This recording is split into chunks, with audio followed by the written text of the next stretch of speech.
buenas tardes a todos. Bienvenidos nuevamente a esta sesión virtual de la Barra Queretana Colegio de Abogados. Gracias a nuestros panelistas, gracias a todas las personas que se encuentran reunidos el día de hoy para trabajar en un tema de crucial importancia en esta época COVID, cómo se han visto afectadas las convivencias familiares y también el pago de pensiones alimenticias, cómo se deben llevar a cabo este tipo de trámites, qué podemos hacer para solucionar este tipo de problemas familiares de tanta importancia y de gran actualidad. En esta ocasión nos acompañan como panelistas, a quienes les pido que enciendan sus cámaras, por favor, la licenciada Tricia Guerrero Castro, quien es egresada de la Universidad Autónoma de Querétaro, postulante especialista en Derecho Familiar en el gremio queretano, titular de la firma Estudio Legal, cuenta con un máster en familia por la Universidad Anáhuac y es miembro activo y muy querido de Barra Queretana. Bienvenida, Tricia. El licenciado Gabriel Carreón Aguayo, un extraordinario abogado especialista en materia familiar también del gremio queretano. Su título fue expedido por la Universidad Nacional Autónoma de México. Es director general de la firma Carreón Abogados. Bienvenido, mi querido Gabriel. Muchas gracias. Bueno, pues sin mayor preámbulo, me gustaría, Tricia, si nos puedes hacer favor de dar una breve introducción del tema e iniciamos. Como siempre, muchas gracias a todos. Las preguntas serán condensadas por el secretario de la Barra, el licenciado Uriel de la Torre, y pueden hacerlas llegar a través del chat de este webinar. Muchas gracias. Gracias, Miguel. Bueno, buenas tardes a todos. Muchas gracias por la amable invitación que nos hiciera nuestro presidente de la Barra Queretana Colegio de Abogados, licenciado Miguel Palacios Rendón. Asimismo, también al licenciado Gabriel Carreón Aguayo por permitirme compartir este espacio. Bueno, antes que nada, a manera de introducción, yo quisiera comentarles, a manera de antecedente, que el derecho familiar hoy en día debe ser considerado como un derecho de orden público y no de carácter privado como lo considerábamos con anterioridad. Es decir, a raíz de la reforma al artículo 4 constitucional, el cual tutela y protege una serie de derechos relacionados al desarrollo integral de la familia, como lo es alimentos, educación, vivienda, salud, recreación, el número y esparcimiento de hijos, entre otros temas. Al estar tutelados estos derechos por nuestra ley suprema, que es la Constitución, debe ser considerado el derecho familiar como un derecho de orden público. Asimismo, bueno, en este sentido, siempre preponderando el interés superior del niño. ¿A qué voy? Retomando el tema que hoy nos ocupa, que es que estamos viviendo una época de contingencia a causa del COVID-19. Todas las familias hemos tenido la necesidad de hacer un gran esfuerzo por ajustarnos y acomodarnos a la nueva dinámica familiar que hoy estamos viviendo a causa de ese resguardo que se vive en cada núcleo familiar. Es decir, primeramente esos cambios que vivimos, primero por los niños que ahora están estudiando en casa, en la modalidad de escuela en línea, que implica obviamente una serie de cambios que los papás estamos apoyando en este sentido. La dinámica familiar cambia totalmente. Entonces, bueno, ahí evidentemente se debe de hacer un esfuerzo importante y con las familias, o los padres, mejor dicho, que están separados por cualquier circunstancia o divorciados, es decir, que tienen dos domicilios pero hijos en común, tienen que redoblar esfuerzos para sobrellevar y vivir esta contingencia que hoy todos estamos viviendo. Siempre preponderando y privilegiando el interés superior del niño, repito, que es esta frase que utilizamos tanto nosotros los abogados y los jueces que que resuelven y que protegen en esta materia familiar. Preponderar el interés superior del niño es básicamente, se considera como tutelar el bienestar, el desarrollo integral y la vida digna del niño, la niña y el adolescente. Así catalogados y denominados por nuestra Constitución y catalogados como un grupo vulnerable. Perdón, muy bien. Y en este contexto quisiera preguntar al licenciado Gabriel Carreón, ¿cómo es entonces que se han estado llevando a cabo durante el aislamiento de la pandemia las convivencias? ¿Cómo ha sido dirigido esto por el Tribunal Superior de Justicia y qué opciones vemos para la nueva normalidad? Buenas tardes a todos.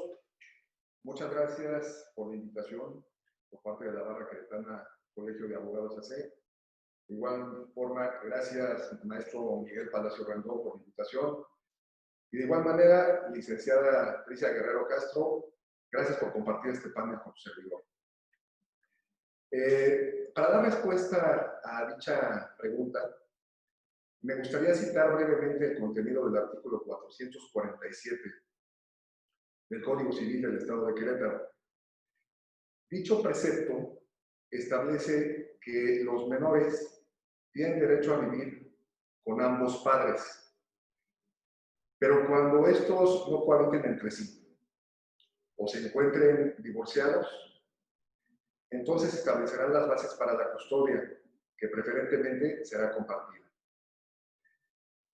En muchas ocasiones, esto no puede darse por las cuestiones familiares que operan en cada núcleo familiar, y entonces se decreta la custodia en favor de un progenitor y convivencias para el otro progenitor.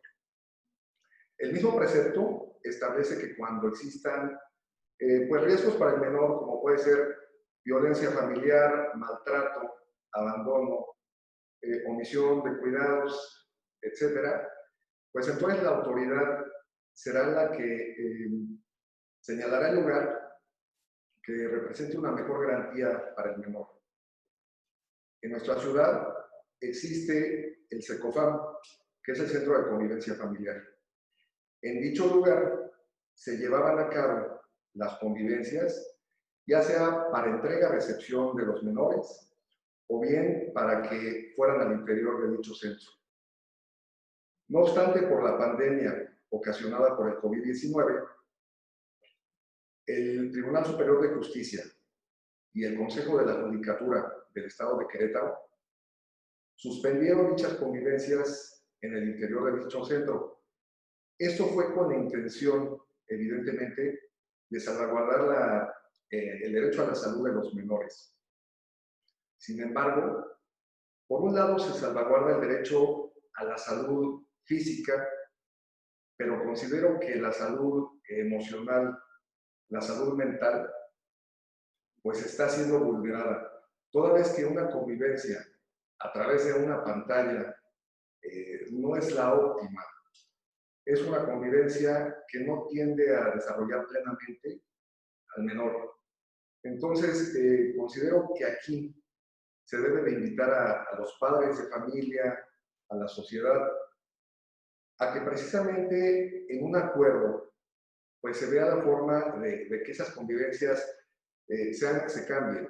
Es decir, en lugar de que sea a través de un medio electrónico, de una videollamada, de una videoconferencia, que sean, cuando las circunstancias lo permitan, al exterior.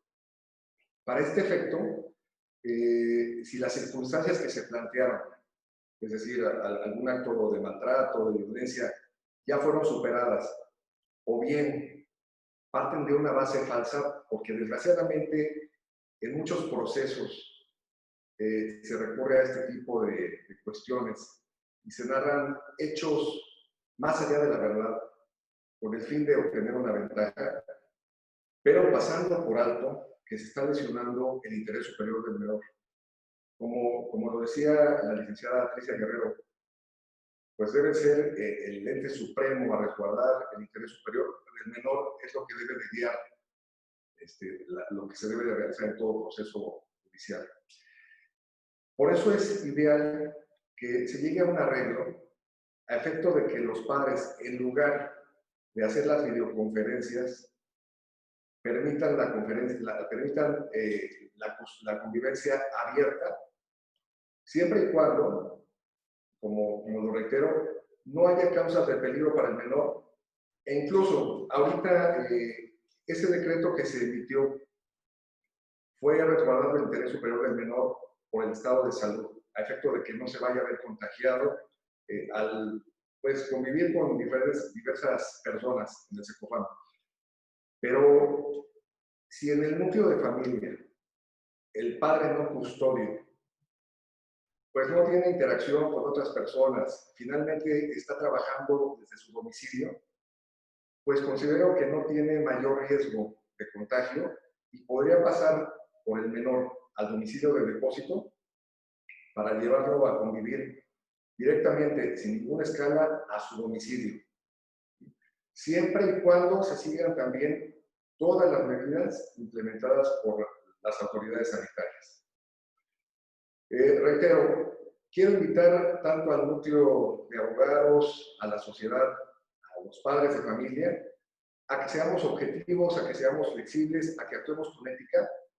Y en este tiempo que viene un tsunami jurídico a las autoridades, pues tratar de quitarles trabajo, invitando a llegar a negociaciones extrajudiciales, donde se protege el interés superior del menor y se permitan las convivencias de esta manera. Muy bien, licenciado Gabriel. A ver, en este contexto, licenciada Tricia, quisiera preguntar, han habido muchos casos de personas que han aprovechado desafortunadamente esta cuestión de la pandemia para dejar de cumplir obligaciones, tanto las obligaciones pecuniarias como las obligaciones de permitir las convivencias en este contexto. ¿Cuál sería tu punto de vista al respecto, Patricia? Sí, muchas gracias, Miguel. Mira, yo también coincido con el licenciado Gabriel. Mi punto de vista es el mismo, agregando un poquito, enfatizando en lo siguiente. Yo considero que definitivamente no deben de ser suspendidas las convivencias paterno-materno-filiales por el hecho de que estemos viviendo una contingencia. Primeramente, pues ante la premura, ¿no?, que se da de esta suspensión de actividades, tanto en los comercios, el cierre de juzgados, que es una parte importante, en la que ahora sí que el tribunal no tuvo oportunidad para, únicamente se reguló o se decretó el Tribunal Superior de Justicia, Consejo de Judicatura, en relación a las convivencias supervisadas que se estaban llevando a cabo dentro del Centro de Convivencia Familiar, CECOFAM, que esas convivencias solamente las supervisadas iban a ser suspendidas por obvias razones, iban a estar cerrado, entonces se iban a hacer ahora con la modalidad de vía remota o vía electrónica, con todos los medios que ahora existen, que como son ampliamente conocidos.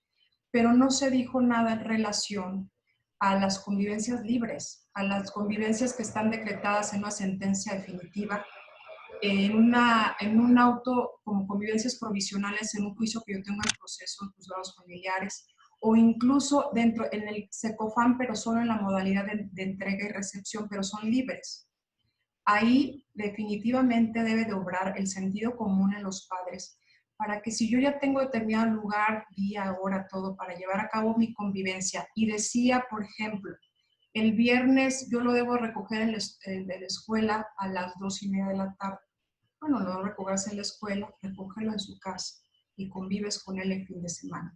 Obviamente, siguiendo las medidas de manera estricta emitidas por nuestro gobierno estatal, medidas extraordinarias ¿cómo se dice?, para mitigar el virus, para promover el resguardo domiciliario y, por tanto, la protección, la salud de los niños, ¿no?, la seguridad y salud de los niños.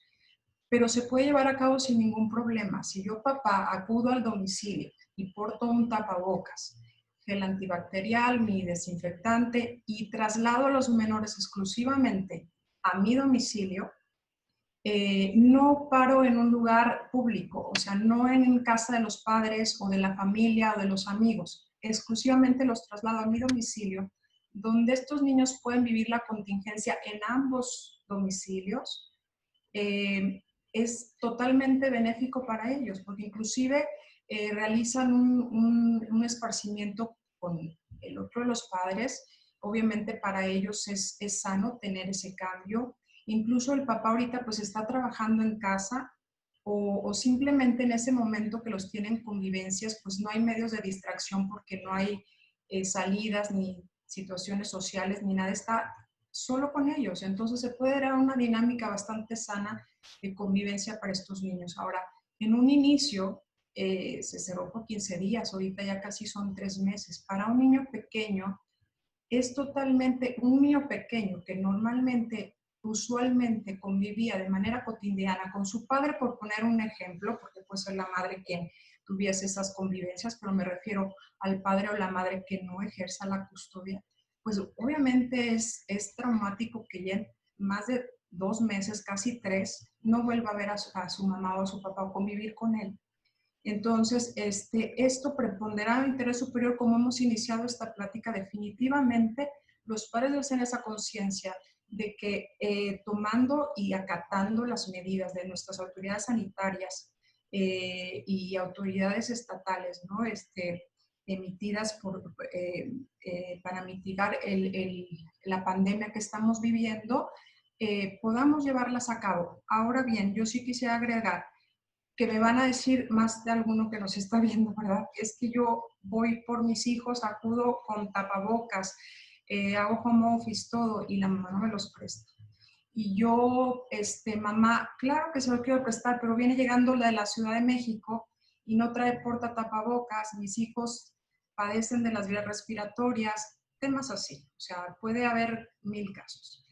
En casos muy específicos, donde no solo no se puedan poner de acuerdo los papás, eso es bien importante, sino que de verdad exista una violación a interés superior del menor, como ya lo definimos, es decir, no es lo mejor para él, se le está violentando un derecho, yo puedo acudir a medios impugnatorios, que sería en este caso el juicio de amparo en directo ante un juez de distrito, donde muy importante sería que yo solicite la suspensión provisional para efectos restitutorios, porque si yo no solicito la suspensión provisional para efectos restitutorios, esto va para, más que nada para los abogados, pues mi amparo indirecto se va a resolver en 6 a 8 meses y para cuando se resuelva, yo ya voy a tener sin materia mi amparo, es decir, ya se habrá reanudado juzgados, actividades, convivencias cotidianas con los niños y entonces mi amparo quedará sin materia y no sirvió de nada que yo hubiese impugnado. Tengo que solicitar esa suspensión en el sentido que se los comento, artículo 147, párrafo segundo de la Ley de Amparo, en concordancia con el 107 fracción quinta, exacto, de la Ley de Amparo también, son los que nos facultan. ¿Por qué? ¿En qué sentido? Porque este artículo de la Ley de Amparo prevé que cualquier acto de autoridad que no esté debidamente regulado y que provoque un acto de imposible reparación, como este es el caso, es decir, si no se dijo nada sobre qué va a pasar con las convivencias libres. Y si no se dijo nada es porque la verdad hemos vivido al día. O sea, no solo las autoridades, los abogados, todos vivimos al día porque es algo totalmente imprevisto que está fuera de nuestras manos y esos serían los medios impugnatorios. Creo que queda más o menos claro la postura. Bien, sí, bueno, hemos visto distintos tipos de problemáticas al respecto, porque por una parte, efectivamente, todos hemos vivido nuestra propia pandemia. Para unos es necesario el cubrebocas, para otros no. Para unos trabajar de una forma es justificable o no. Y por eso, o basados en eso, hemos dejado de permitir muchas convivencias con menores. También hay casos en donde hay jóvenes que todavía no tienen la mayoría de edad, pero que ellos deciden salir de la casa y exponerse y en su casa viven adultos mayores. Todo es lo que entiendo, licenciada Tricia, es que todo este tipo de circunstancias, aún estando cerrados los juzgados, tenemos esta alternativa del amparo indirecto para que se ejecute con con coercitividad alguna necesidad de alguna medida urgente, ¿de acuerdo? Sí, aclaro nada más. Bueno, al solicitar la suspensión provisional en el amparo, en este sentido, para efectos restitutorios, ordenaría de inmediato que se lleve a cabo las convivencias de manera forzosa o en caso de que, o impedirlas en su caso. Cualquiera de los dos supuestos, como les dije yo, el que no me lo deja, bueno, que no me los presta a los niños, o que quiere llevárselos cuando existe una situación de salud, obviamente que esté realmente sustentada, porque evidentemente las autoridades federales nos van a exigir que este marco jurídico esté fundamentado y sustentado en nuestro amparo para que nos otorgue la suspensión. Y sí, se ordenaría de inmediato. Muy bien. Y de la misma forma, licenciado Gabriel Carrión, nos platicaba hace rato, y esto lo conocemos y el público lo conoce, todas las argucias que se utilizan dentro de los procedimientos familiares, muchas veces aduciendo hechos que no son exactamente como son planteados o tal vez a veces ni siquiera hayan existido. Y esto especialmente dirigido a otro tema que también nos trae como consecuencia los efectos de esta pandemia y de este aislamiento, y más sumada a la crisis económica que es previa o venía ya previamente al tema de la pandemia.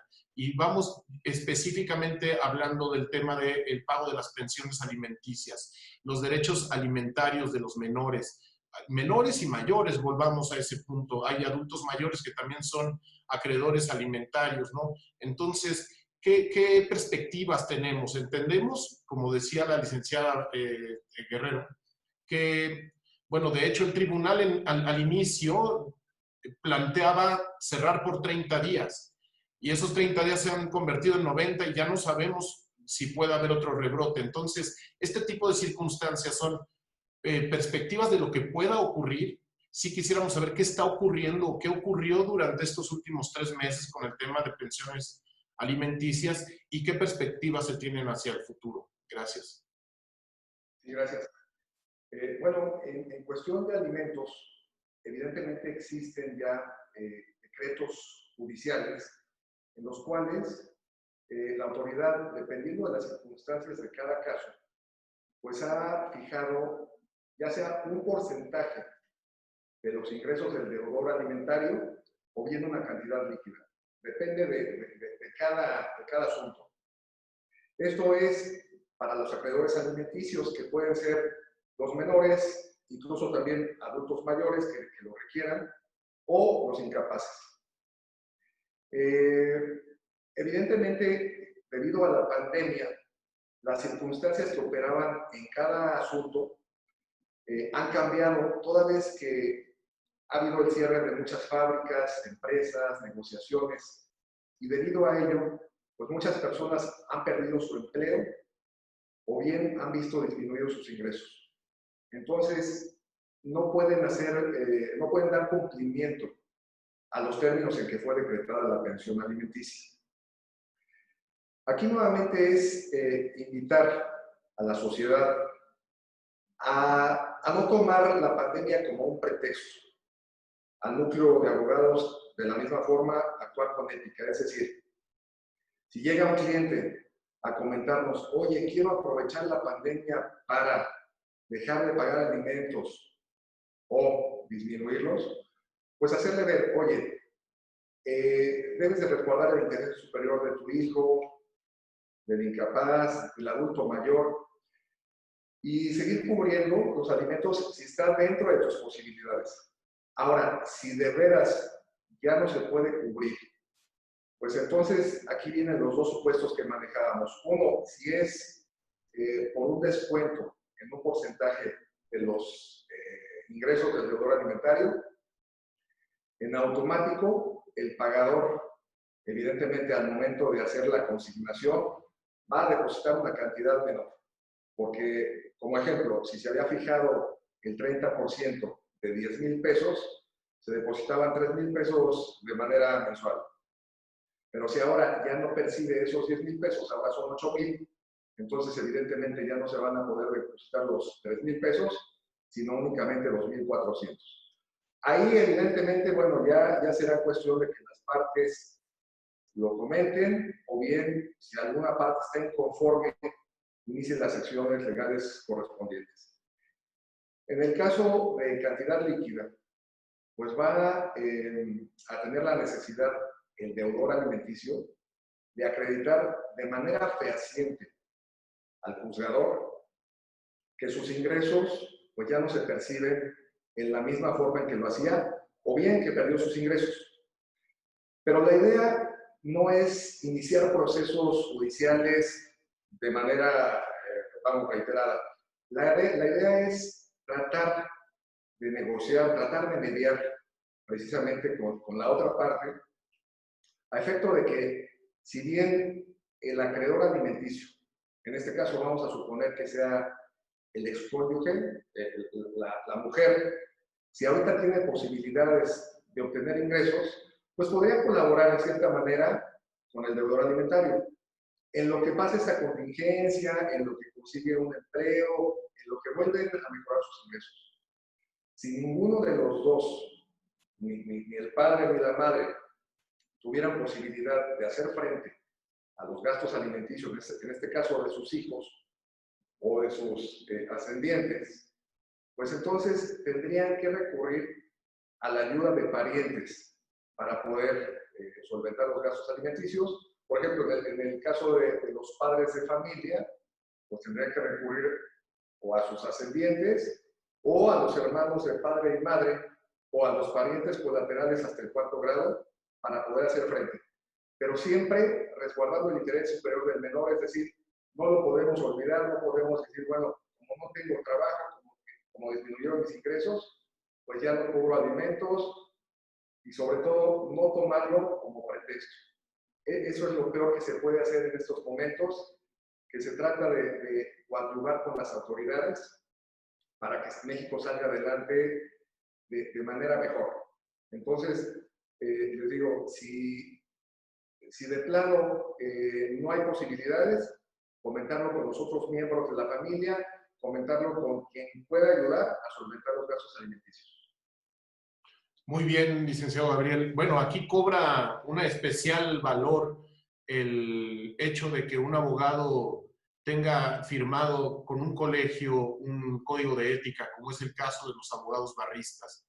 Hay muchos abogados que por decisión propia aún no son parte de ningún colegio y por tanto no tienen la obligación ante nadie de firmar un código de ética. Actuar de esta manera, con estas sugerencias, nos podría generar situaciones de derecho colaborativo, poniendo siempre por encima lo más valioso, en este caso, el interés superior de los menores. También, licenciada Tricia, al respecto, por ejemplo, hablando de esta disminución real que pues muchos hemos tenido de nuestros ingresos, la familia continúa independientemente de que exista un divorcio. El nivel de ingresos del deudor alimentario es directamente proporcional a lo que puede darle a sus acreedores alimentarios, sean sus hijos, sean sus padres o quien sea, de tal suerte que si se ven disminuidos, bueno, en esa misma proporción podría hacerlo. ¿Cuál es tu opinión al respecto? Sí, gracias, Miguel. Bueno, mi opinión también, y de la misma manera coincido con el licenciado Gabriel, pero sí quisiera agregar lo siguiente. Como comentaba yo en el antecedente, lo hice con toda intención de denominar al derecho familiar como un derecho de orden público. Aquí encuadra perfectamente bien lo que es la pensión alimenticia, que sabemos que es un derecho de orden público. Por lo tanto, se trata de un derecho imprescriptible, irrenunciable, es decir, obligatorio. O sea, aplica así igual como cuando yo tengo que pagar mis impuestos, como cuando yo tengo una deuda de un crédito hipotecario, un crédito bancario. Yo no voy y le digo al banco o le digo a Hacienda, es que estoy pasando por la contingencia, es un momento difícil para mí, me condonas, me descuentas. No, es mi obligación pagarla. De igual manera, sí, en el mismo estricto sentido, aplica una obligación alimentario. O sea, el pago de alimentos tiene la misma línea, ¿me explico? Pero obviamente va a analizarse cada caso en concreto y a dónde voy. Primeramente, la pregunta obligada aquí es si estoy pasando por una época difícil, como todas las familias, como dice el licenciado Miguel, inclusive las que están unidas en matrimonio, concubinato, lo que sea. Pues también las que están separadas, ¿no? Que inclusive tienen que mantener dos casas en algunas situaciones. Entonces aquí, ¿qué puedo hacer? Primero, si tengo una sentencia en definitiva, cantidad líquida, porcentaje establecido, lo tengo que cumplir cabalmente ante la literalidad del documento. Oye, ¿puedo hacer algún descuento? Porque fíjate, no lo puedes hacer. O sea, no. Si tengo un juicio en proceso y se determinó de manera provisional un monto, porcentaje de pensión alimenticia, lo tengo que cumplir, sí, estrictamente como te lo dijo el juez. Ahora bien, si perdiste tu empleo, si se vio disminuido tu ingreso, es decir, te disminuyeron el salario, pues tendrás que esperar a que se reanuden los juzgados para que presentes tu incidente de reducción de pensión alimenticia, acredites al juez de manera fehaciente cuál es tu condición actual económica, para que tengas una sentencia interlocutoria de una reducción de esta pensión. Es muy importante también un punto que tendrás que acreditar que efectivamente no tienes otros ingresos económicos provenientes de otra fuente, o sea, otros ingresos, otros recursos económicos, o bienes inmuebles, o cualquier otro ingreso que no sea el que acabas de perder o el que se acaba de disminuir, porque si es así, difícilmente te lo van a disminuir. ¿Por qué razón? Por el tema que acabo de decir, van a preponderar y privilegiar el interés superior del niño, porque entonces aquí, oye, yo puedo darte menos pensión ahorita en contingencia porque veo que no gastas gasolina, ni llevas el lunch a la escuela, ni llevas a los niños al cine, porque ese es el día a día. Y no se lo puedes reducir. Porque yo, mamá, también puedo decir que todos los días están en casa y comen más que antes y ya no puedo trabajar como lo hacía antes porque estoy atendiendo clases en línea, inclusive se consumen más servicios, ya no se diga internet, ¿verdad? Y entonces entramos a una controversia. ¿Y qué va a aplicar en caso de controversia? La literalidad del documento, a lo que estoy obligado. ¿Quieres cambiar esa obligación? Vas a tenerlo que hacer vía incidental para obtener una resolución de un juez familiar que te reduzca la pensión alimenticia o te la disminuya. En el caso, pero no lo puedo pagar, nadie está obligado a lo imposible, pues de momento no lo pagues, como el crédito bancario. No lo pago porque no tengo, pero lo sigues debiendo. Entonces yo, acreedor alimentario, que no me han pagado las pensiones completas o no me las pagaron, y no tengo una sentencia interlocutoria que ordene que se disminuyó la pensión, puedo entonces presentar una planilla de cobro de pensión alimenticia, una planilla de liquidación del cobro de estas pensiones que se dejaron de pagar o se pagaron de manera incompleta, claro, en cuanto se reanuden actividades de juzgados, y dar trámite a ese procedimiento para que se cumpla con esta obligación. Muy bien. Al respecto, a ver, una pregunta también importante para ti, licenciada Tricia.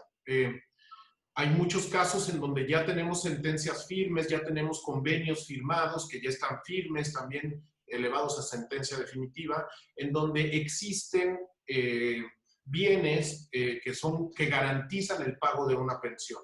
Y la pregunta que mucha gente tiene es, ¿cómo puedo realmente ejecutar esa garantía? Máxime si en este momento no hay juzgados, y este es el momento de la necesidad urgente para realizar el pago de distintas necesidades inmediatas.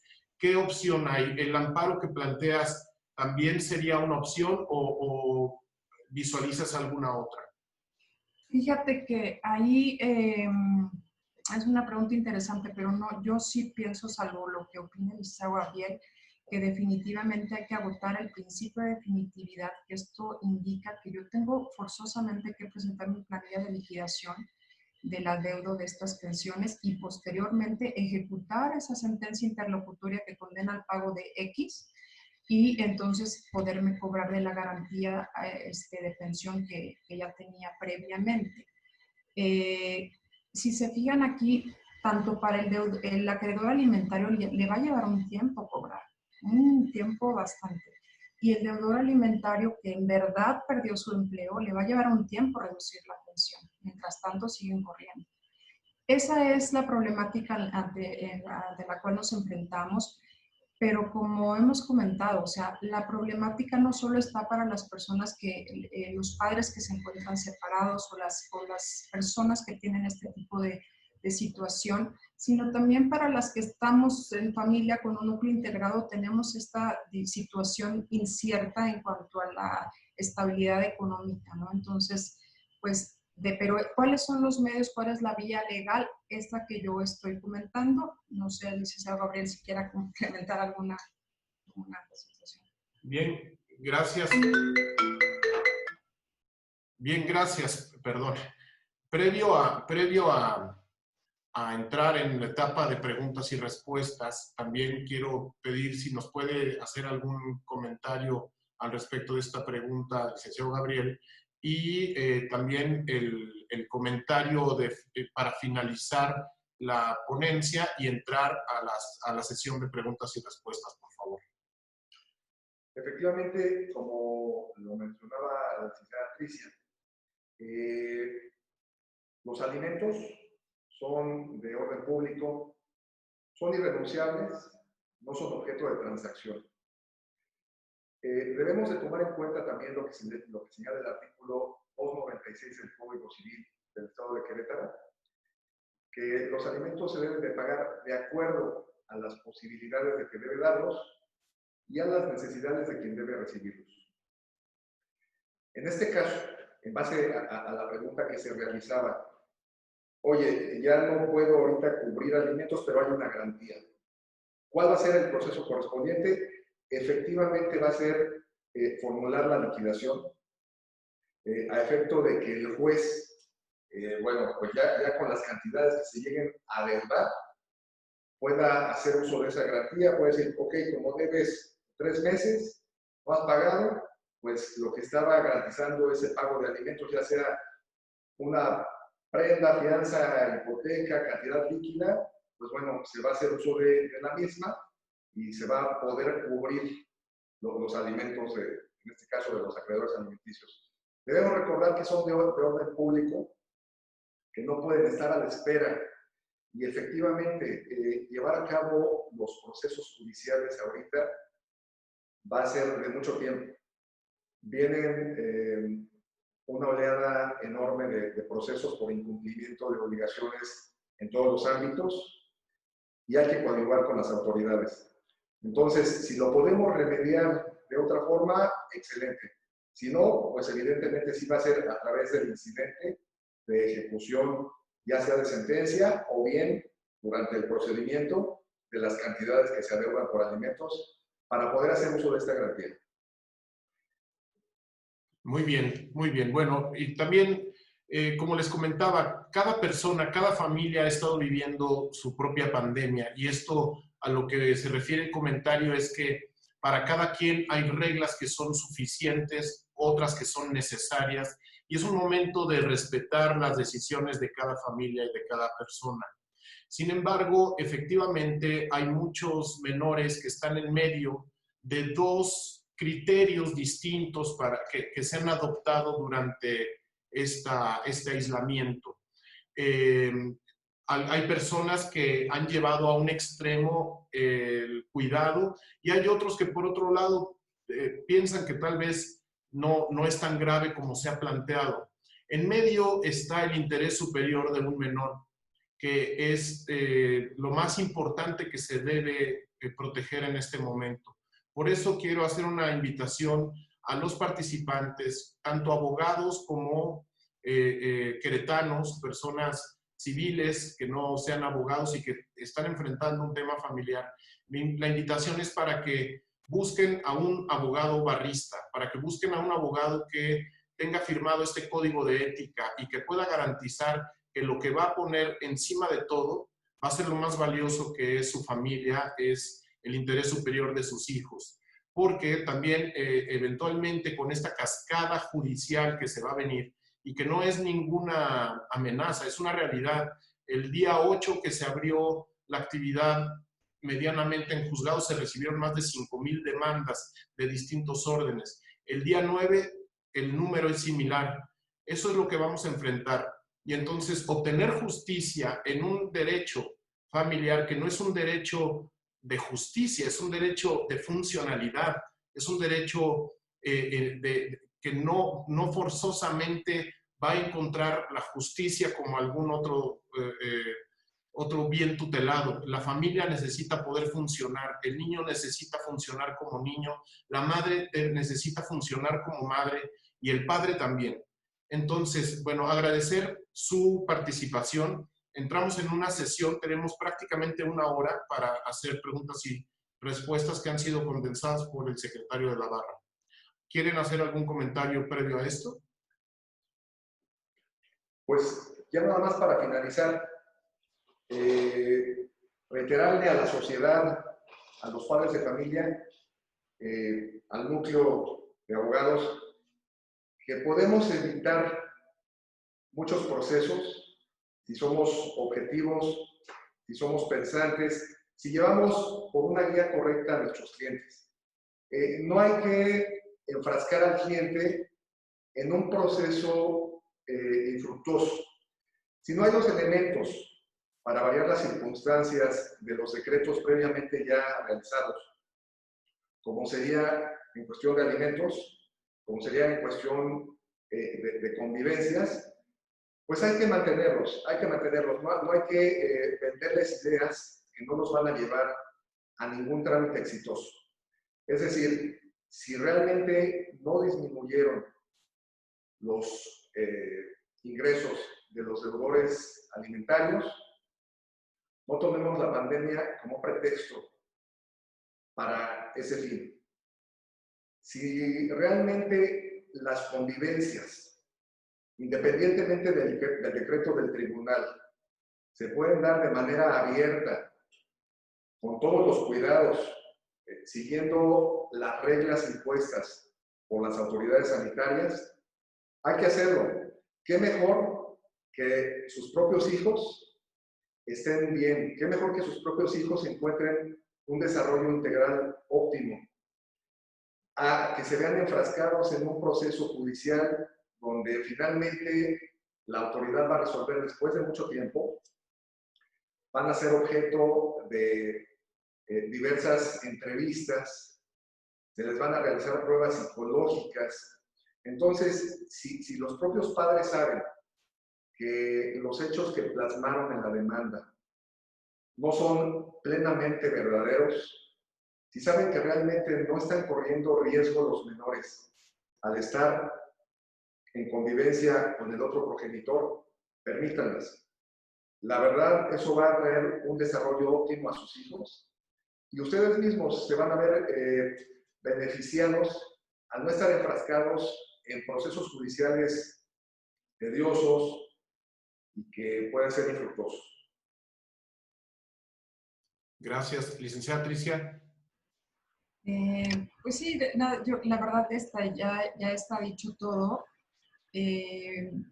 Reiterar que se trataría de una violación tanto del incumplimiento a la convivencia como del incumplimiento al pago de pensión alimenticia.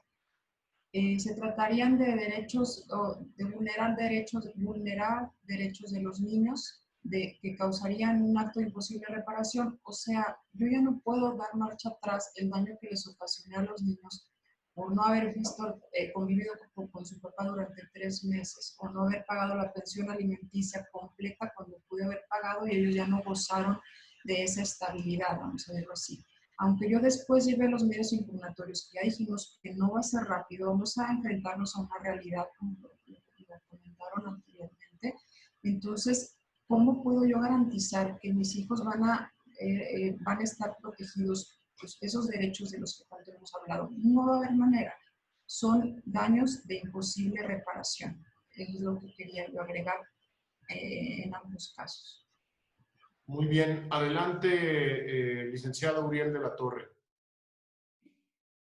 Gracias, Miguel. Buenas tardes a todos. Nos preguntan, ¿qué pasa si de manera injustificada se niegan las convivencias de cualquier manera? Ok.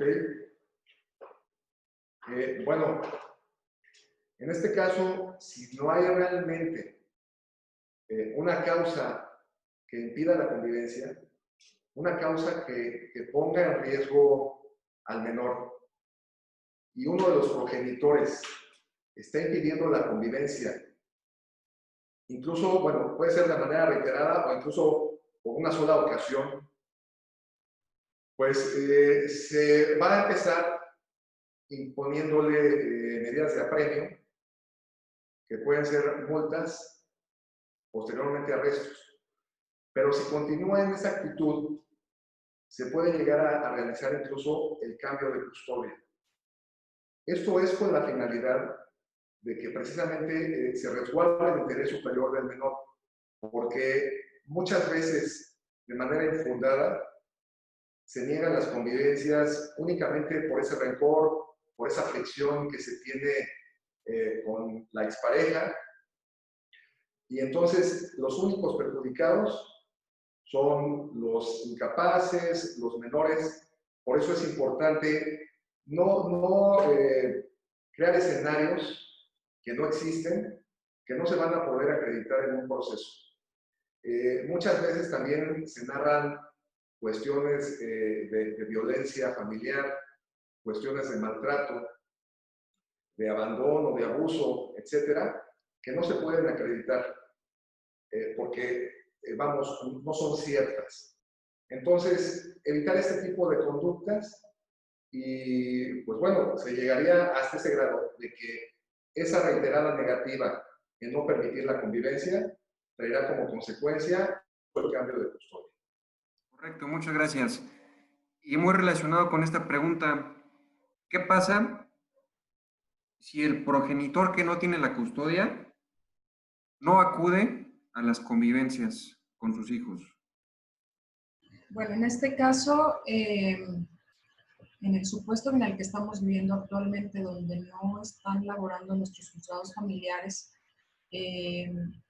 porque habrá que ver en qué caso está haciendo la pregunta. Si yo tengo un proceso judicial y ahorita no tengo acceso a él para obviamente presentar un escrito de queja, informándole a la juez que está sucediendo esta situación, y yo tengo interés en que el padre o la madre que no tienen los hijos en custodia conviva con ellos. Igual los niños están pidiendo convivir con el padre o la madre que no ejerce la custodia, ¿no? Entonces, en este caso, si no hay la manera de informar a las autoridades, pues no voy a poder ahorita difícilmente. Bueno, tenemos ya 2 semanas prácticamente que estamos ingresando promociones vía correo electrónico, las cuales todas van a ser publicadas, es decir, vamos a tener la respuesta a partir del día 16 de junio.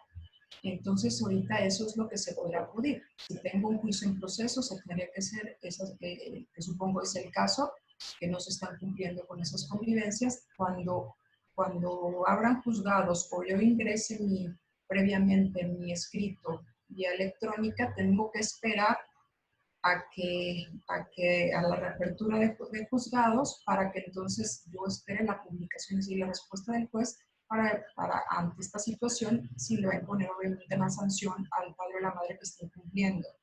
Pero volvemos al mismo tema. De momento, la afectación que se le causa al niño, bueno, pues va a ser irreparable porque pues ya no convivió y el 16 que se hagan juzgados, pues me va a decir si impongo una sanción, pero eso ya sucedió, ya pasó.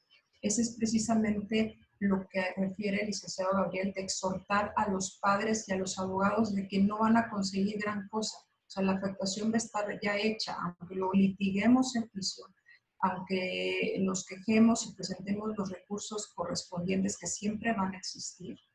no nos garantiza una justicia ni para las partes ni para los niños. Entonces, por eso es mejor llegar por la vía amigable a hacer este tipo de acuerdos. Yo ya lo había comentado, cualquier incumplimiento que violente el interés superior de manera fehaciente solicita un amparo indirecto con una suspensión provisional para efectos restitutorios, para que entonces ahí se valore si el juez de distrito ordena para que de manera inmediata ese padre conviva o esa mamá permita convivencias o según sea el caso, ¿no? Nos preguntan, ¿qué consecuencias legales habría para el deudor alimentario en caso de que éste omita infundada e injustificadamente pagar los alimentos? Ok. Bueno, pues aquí evidentemente si se demuestra que los está omitiendo cumplir, a pesar de que tenga las posibilidades, si ya hay una garantía, como lo hemos platicado, como lo ha hecho valer la licenciada Tricia y su servidor, pues bueno, se podría hacer uso de esa garantía. Previa a la planilla de liquidación en el que se presente el incidente correspondiente. También tendríamos la alternativa de iniciar una acción penal por el incumplimiento de las obligaciones de asistencia familiar. Vamos, los alimentos son de orden público, son irrenunciables, no son objeto de transacción. Un menor no puede estar sin comer, no puede estar sin vestir, debe de tener pues todos los medios que le permitan un desarrollo óptimo. Entonces, evidentemente aquí, si alguien está incumpliendo de manera injustificada, pueden venir esas dos alternativas que son tanto por la vía civil, por la vía familiar, o bien el proceso penal correspondiente, abriendo la carpeta de investigación en el cual el fiscal, con los elementos que se le narren, que se le proporcionen, bueno, va a hacer la investigación correspondiente y en su momento, pues bueno, va a tener que sancionar dicha conducta. Muchas gracias, Gabriel. Nos preguntan, con relación a las medidas preventivas tomadas por el tribunal en torno a las convivencias, ¿qué pasa si los progenitores no tienen acceso a Internet ni a medios electrónicos? Sí, no dudo que existan esos supuestos, definitivamente, aunque hoy por hoy lo que es el teléfono celular, pues entonces se podría decir que todos tenemos acceso a este tipo de medio electrónico. Y el celular tiene la aplicación de FaceTime,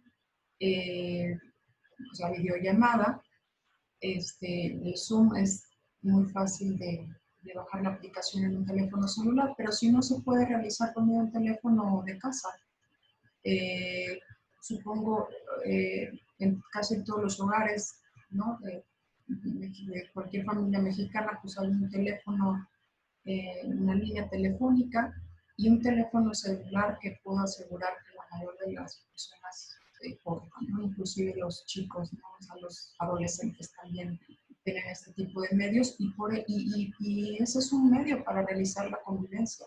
O sea, como que no veo tanto impedimento, es más bien la voluntad, el ingenio, la disposición de los padres de convivir, de hacer las cosas más sencillas. O sea, yo creo que todos los papás estamos tratando inclusive de hacer llevadero esta pandemia, esta contingencia, y nos hemos reinventado y hemos buscado otras formas, ¿no? Para que no se aburran o para que las clases o para entenderle y demás, pero de igual manera los papás que el hecho que vivan en dos domicilios, es decir, dos domicilios distintos y que tengan hijos en común, bueno, pues no quiere decir que ellos no también tengan que hacer las mismas cosas. Yo creo que debe haber redoblar esfuerzos ellos y claro que hay manera de por estos medios. El ideal es una convivencia personal, pero si por alguna razón vamos a pensar que el papá trabaja y está expuesto y pues decide que no conviva personalmente con los niños. Bueno, están tomando una decisión razonable, pero sí se debe convivir con medios electrónicos. Si a ellos no les sea estas cosas tan elevadas, pues entonces una llamada telefónica todos hemos hecho desde nuestra infancia, en cualquier generación sabemos hacerla, y esa es una convivencia vía telefónica. Okay. Es una modalidad.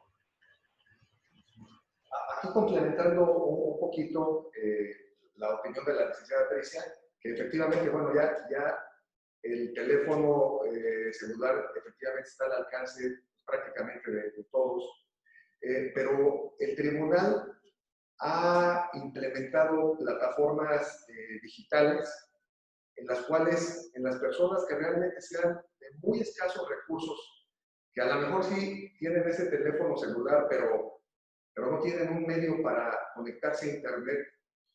Entonces, ha implementado plataformas para que las personas que carecen de este medio puedan concurrir a sus instalaciones previa cita, previa petición que se haga a la otra parte, y a través de las plataformas del Tribunal Superior de Justicia puedan tener este medio de convivencia. No obstante lo anterior, como bien lo afirma la licenciada Tricia, no es un medio óptimo. A través de una pantalla se requiere mejor la convivencia de manera personal. Además de que, en este caso, cuando es a través de las plataformas del tribunal, únicamente es una cita de media hora, una vez a la semana. Es decir, son 2 horas al mes, lo cual resulta plenamente absurdo, porque pues un niño no va a tener interacción con su padre en 2 horas al mes, a través de una pantalla que no pueden, realizar un juego de mesa, no pueden ver una película, no pueden tener una convivencia más allá que no va a desarrollar plenamente al menor. Entonces, se han implementado estas plataformas, pero sí, lo ideal es que sean de manera personalizada si las circunstancias lo permiten. Muchas gracias. Nos preguntan, en el caso de que existan convivencias decretadas por un juez, ¿qué pasa si los menores no desean ver a sus progenitores?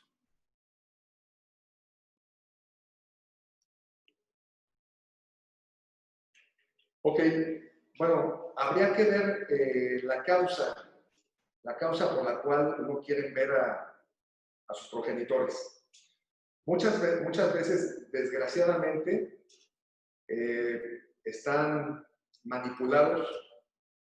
Está el llamado síndrome de alienación parental, en el cual los progenitores hacen comentarios negativos uno del otro, a efecto de que el menor pues se confunda, ponerlo de su lado, rechace de cierta manera al padre o a la madre, ¿no?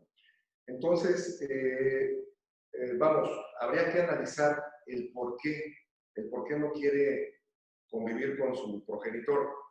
Si hay una causa realmente que ponga en riesgo al menor y que se haya acreditado en el proceso judicial, como puede ser violencia familiar, omisión, maltrato, en fin, entonces, se tendría que atender, se tendría que tener por demostrada con los medios probatorios oportunos y, atenderla a través de lo que resuelva la autoridad judicial, pues para que vaya habiendo este acercamiento entre el menor y su progenitor.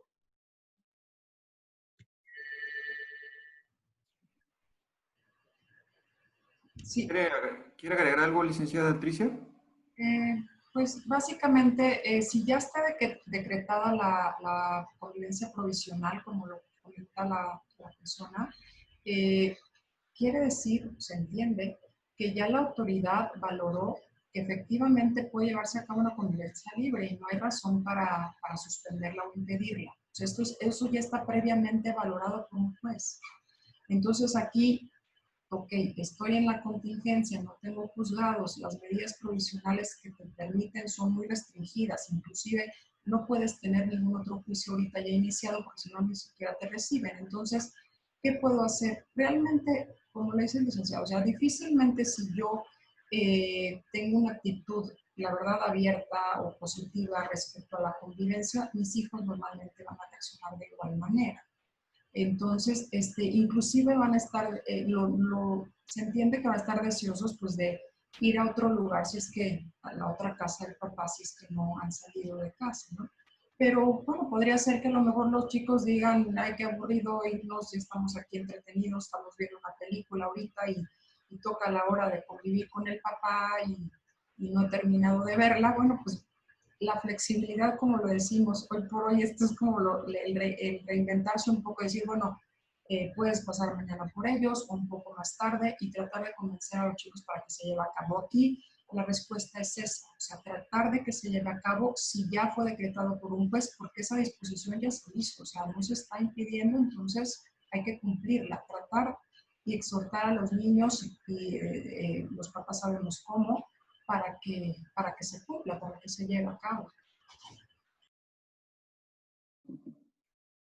Muchas gracias. Nos preguntan diferentes personas que con motivo de esta contingencia, los progenitores, tanto los que tienen la custodia como los que no la tienen, desean moverse a otros estados, a resguardarse o a otros fines.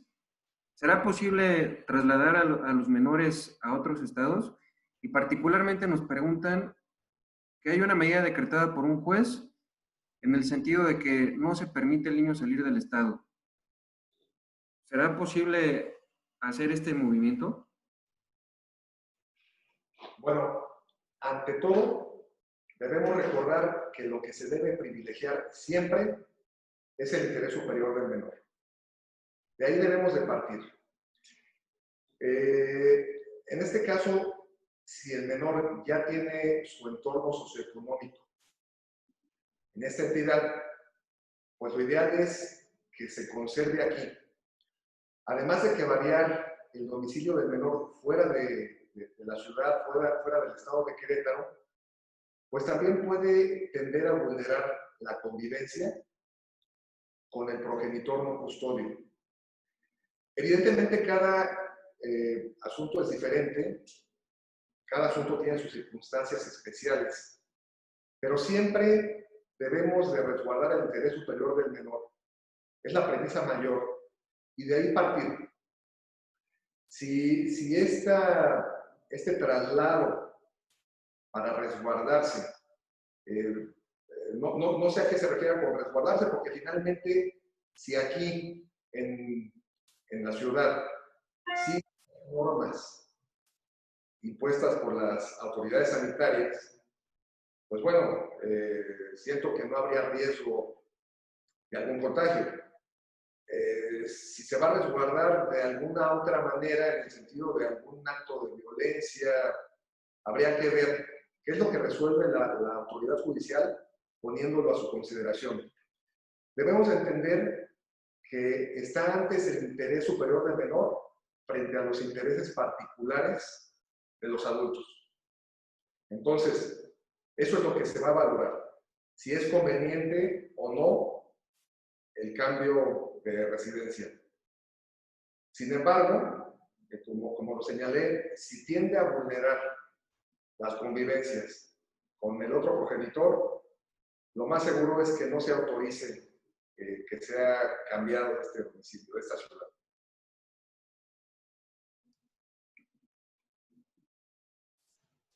Correcto, muchas gracias.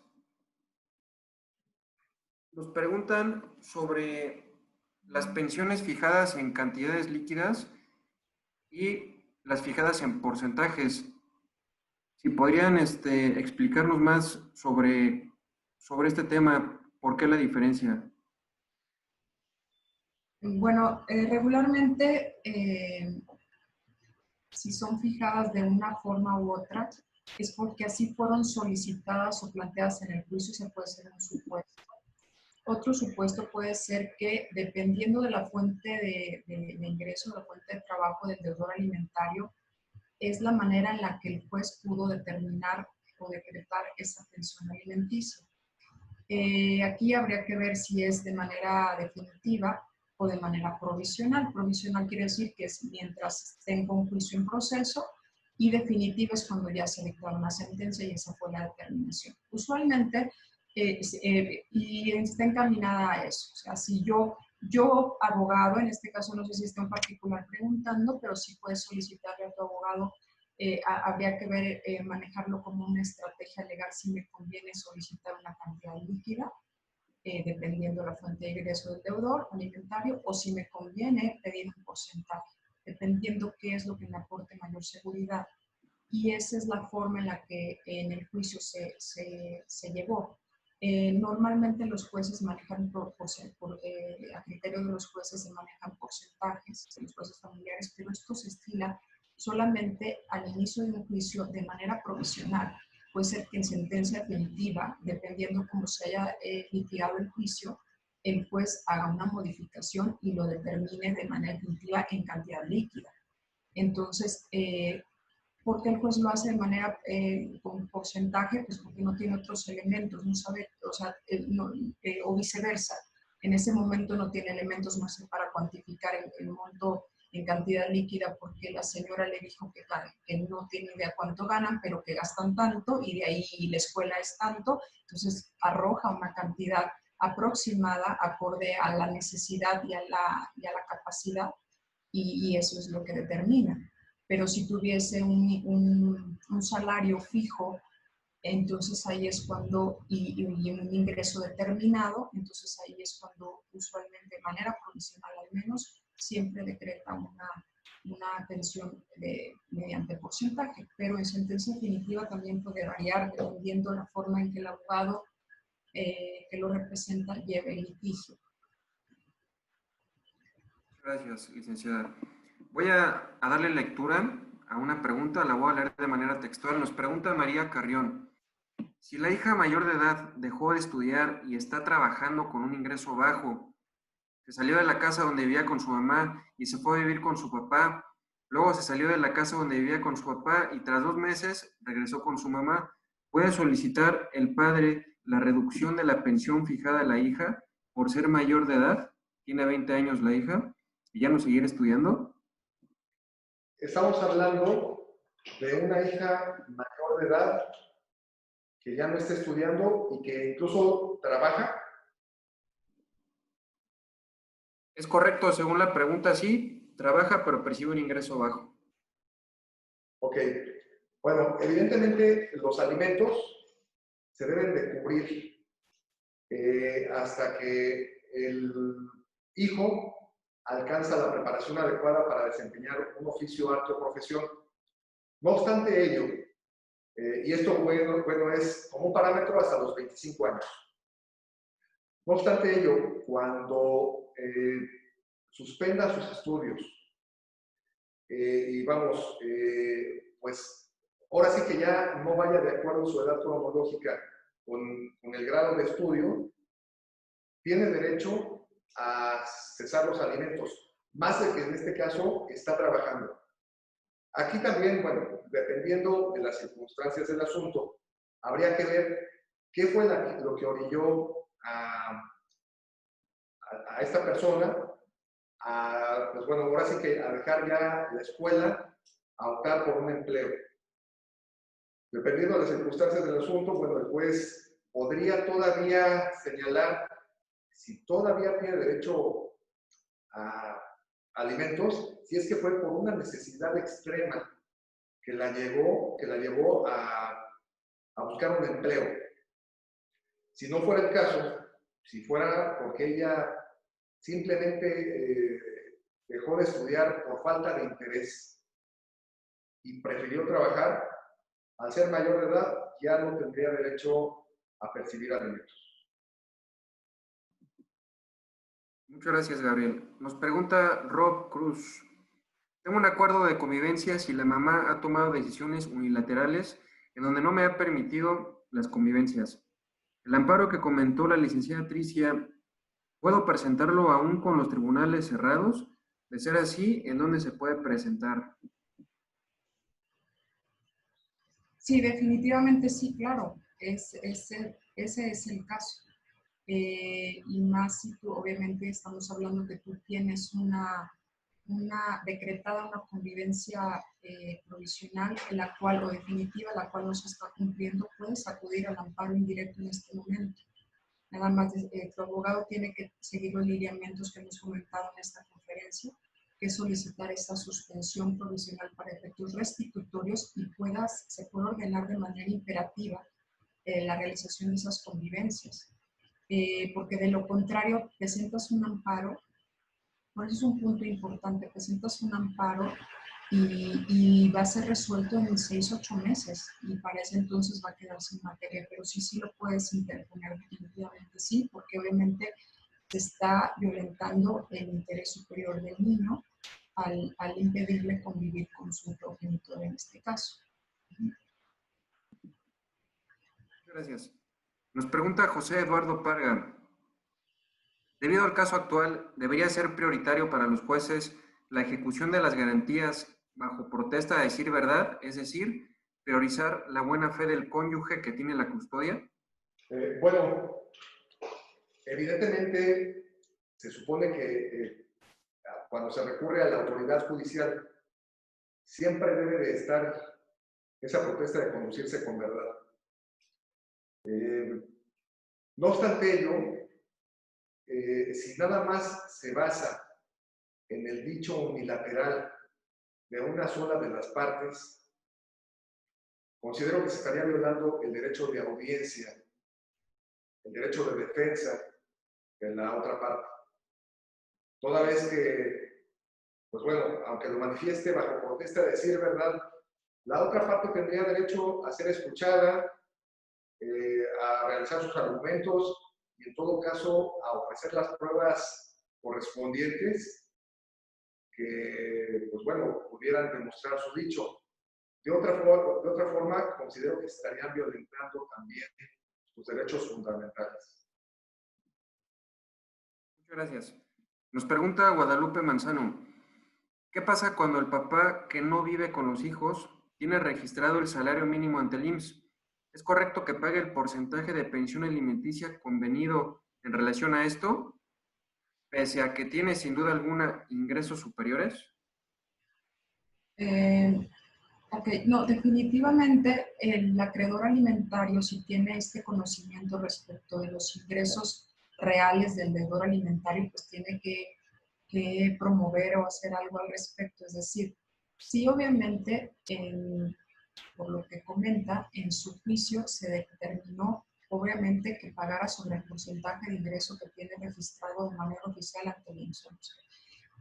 Pero si ella sabe que tiene otro ingreso, siempre van a existir medios probatorios idóneos para acreditar ingresos de otras fuentes. Como les decía yo, inclusive si hay otros ingresos, aunque yo perdí mi trabajo en épocas de contingencia, voy a tener que seguir pagando pensión alimenticia en los mismos términos que fue decretado. Pero creo que el caso en concreto es que esta persona presente una demanda incidente de incremento de pensión alimenticia y pruebe ante un juez que el deudor tiene otros ingresos, no solo los registrados, y entonces le puedan incrementar ya sea el porcentaje o ya sea en cantidad líquida su pensión alimenticia. Siempre el juez, hay un punto importante, el juez va a preponderar el interés superior. ¿Qué quiere decir? Que va a aplicar lo más benéfico para el niño, ya sea si es el porcentaje o en cantidad, una o la otra, pero la que sea más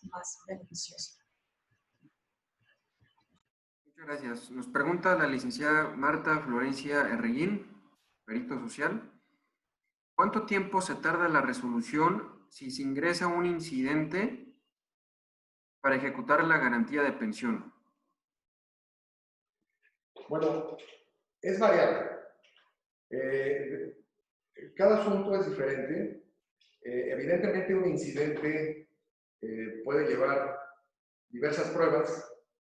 Algunas pueden desahogarse de manera pronta. Deberían de ser de esa manera, de manera pronta y expedita. No obstante, en la práctica, algunas veces, pues bueno, se dan pruebas que van más allá, que requieren cierto tiempo para su preparación, que la autoridad judicial incluso, debido a su agenda, tarda en señalar fechas para su desahogo. Entonces, dependiendo de las circunstancias del caso, puede ser variable esta situación en cuanto al tiempo. Se supone que debería de ser algo ágil porque se requiere el pago de alimentos a la brevedad, pero no obstante ello, aún ya resolviendo el juez primario sobre la petición, pues todavía hay un sinnúmero de recursos que evidentemente pueden traer como consecuencia la dilatación para hacer efectiva la garantía. Gracias.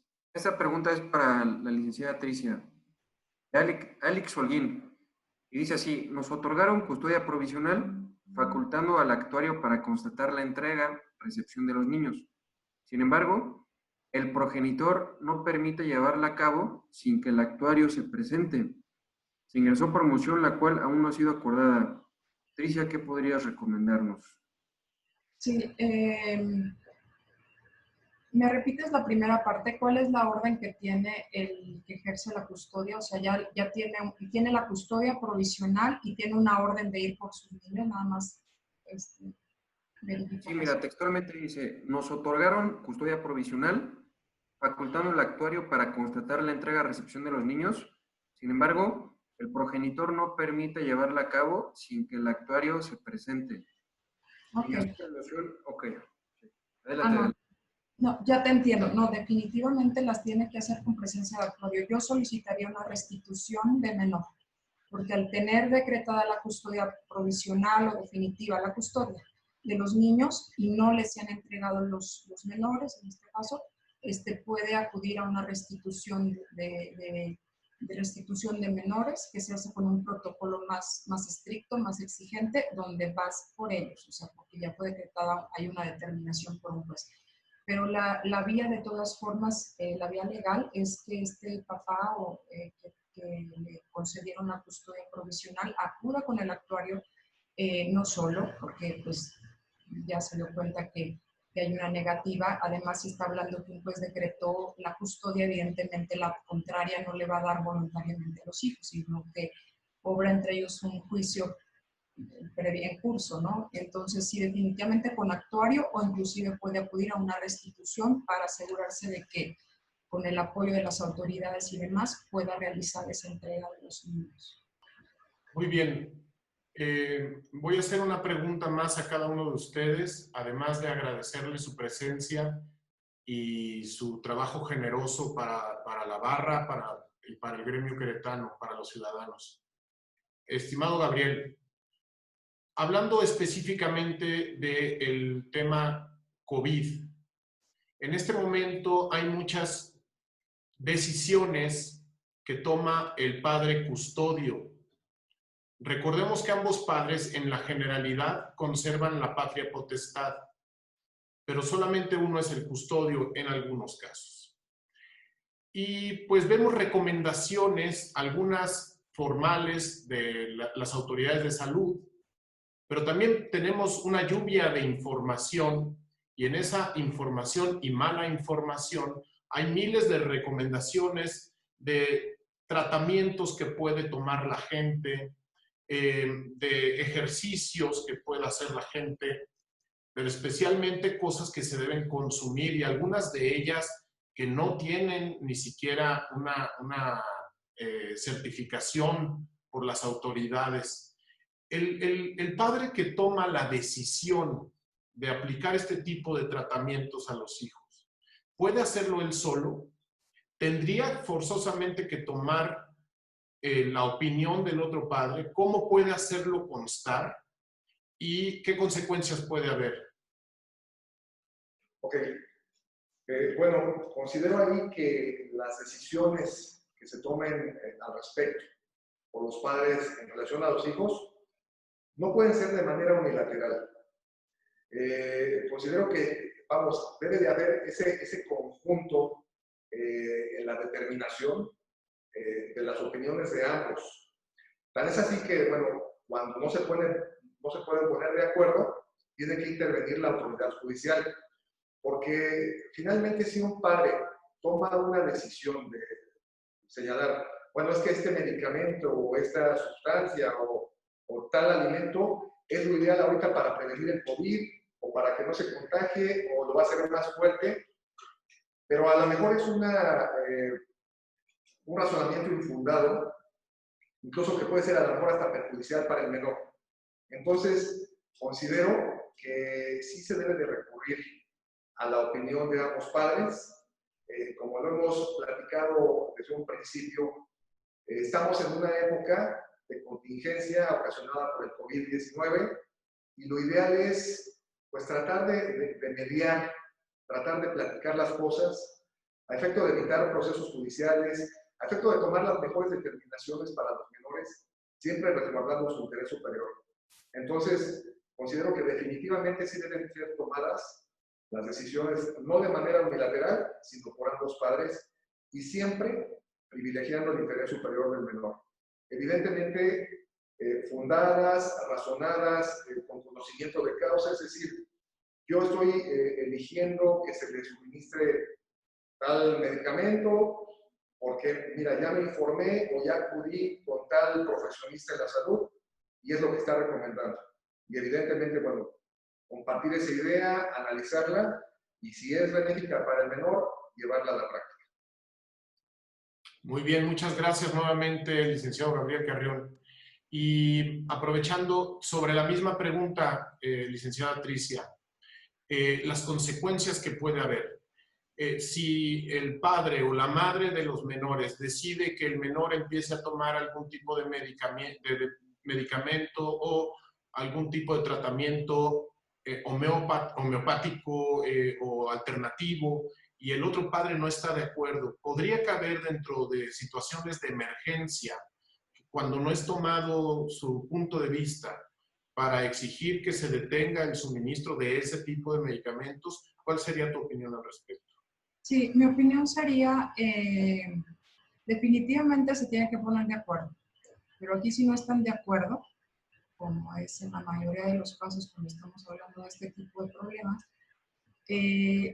aquí ninguno de los dos va a decidir sobre qué darle o no al niño, sobre todo hablando de medicamentos, porque ninguno es un profesional del tema. Entonces, si ahorita estamos inclusive viviendo algo que nuestras autoridades sanitarias o de salud no han determinado aún, porque ellos mismos saben, mucho menos un papá o una mamá va a prescribir a un hijo cualquier cosa, ya sea un medicamento, homeopatía o lo que sea. Entonces, y menos si el otro papá se está oponiendo. Entonces, allí es como el TDA o lo que sea, o sea, que yo digo, esto lo voy a tratar de esta manera y el otro papá dice, no, de esa manera no, se opone. Bueno, ¿qué hay aquí? A mí me ha tocado casos donde se expone a la autoridad judicial, al juez familiar, que tampoco obviamente es experto, pero él va a solicitar que con los dictámenes correspondientes de un médico certificado especialista en la materia le haga ver qué es el tratamiento que debe seguir ese niño.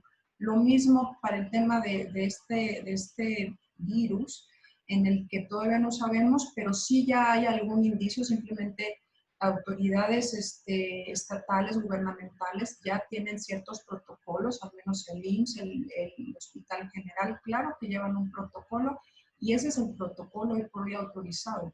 Ese se tendrá que validar ante el juez familiar y será el que autorice, no el que los padres propongan, porque obviamente ellos no son especialistas ni peritos ni nada para determinar una cosa así. No dudo que los dos quieran el bienestar para sus hijos, pero a veces obviamente hay discordancia en esos temas.